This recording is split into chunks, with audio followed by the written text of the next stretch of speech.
Hey guys, it's Ben the Coin Geek at Old Pueblo Coin in Tucson, Arizona. Thanks for joining me today.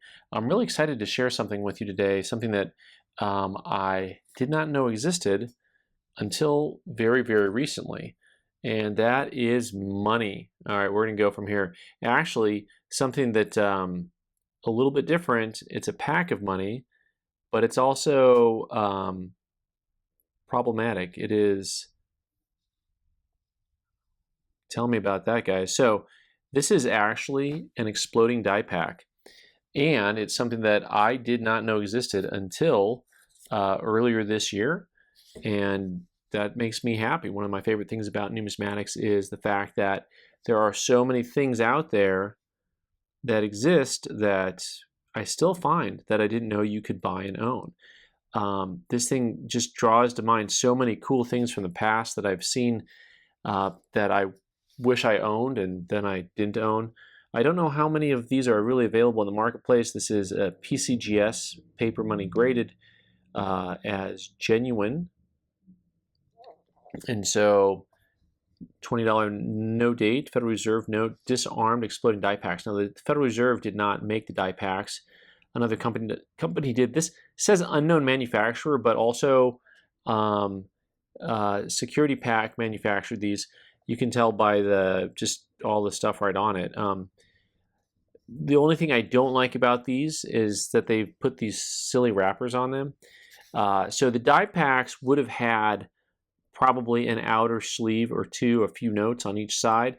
This, I don't know how many banknotes were used to create this exactly, but I will say that if you take 100 notes, which is what it looks like it was supposed to have in it to get to 2,000, this is $101 bills. You will see that this is maybe half, maybe half of a pack of notes there that they use. They hollow out and they put the die packs in. Now, if you don't know what a die pack is, it is a security feature that bank tellers had at their disposal and that banks did that looked when it has more banknotes over the top, like a normal pack of notes. And when someone was robbing a bank, they would throw them in, and it would have sensors that would go off, and then out the door, sometimes they had a delayed switch on the sensor, but once you went out the door, there was two sensors on the door, and this thing would just go set off the explosion of the die pack. So well before Mark Rober was making glitter bombs, we had the OG glitter bomb, which is the die pack. And these, from what I could tell, the technology was invented in 1965. They were first used in 1982.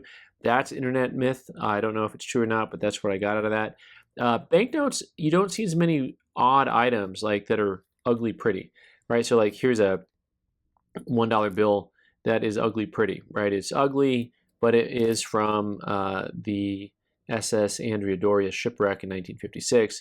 So it has so much cool numismatic history. And there are other banknotes from the D.B. Cooper robbery, bank robbery, and hijacking and planejacking, and that stuff is legendary. And there's little bits and pieces out there that you can buy for thousands of dollars. These die packs trade for somewhere close to that same price point, not thousands, but like $900 to $1,200. It seems more recently in some auctions. Something along those lines. It's such a neat piece of history and something that I've never ever owned before. All you techie guys would have fun with these,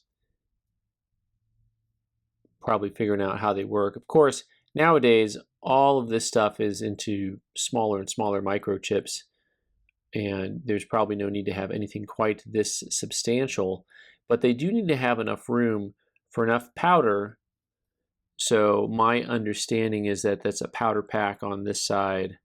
You can see there's places for the powder to blow out. I'm sure those sidewalls just blew off of both of these. But both these sides look like they have a powder pack to them. So yeah, cops and robbers, what a cool thing. It also reminds me of something that I never got to own, which was there was some Secret Service survival packs that are out there that I had a chance to buy 25 years ago that I wish I would have bought. So fun stuff. Let me know if you've ever seen one of these in person or held them or robbed a bank and had one blow up on you. Thanks so much for being here. I'm Ben the Coin Geek. You can subscribe by clicking on the owl button in the corner and watch more videos on the right side of the screen. Thanks.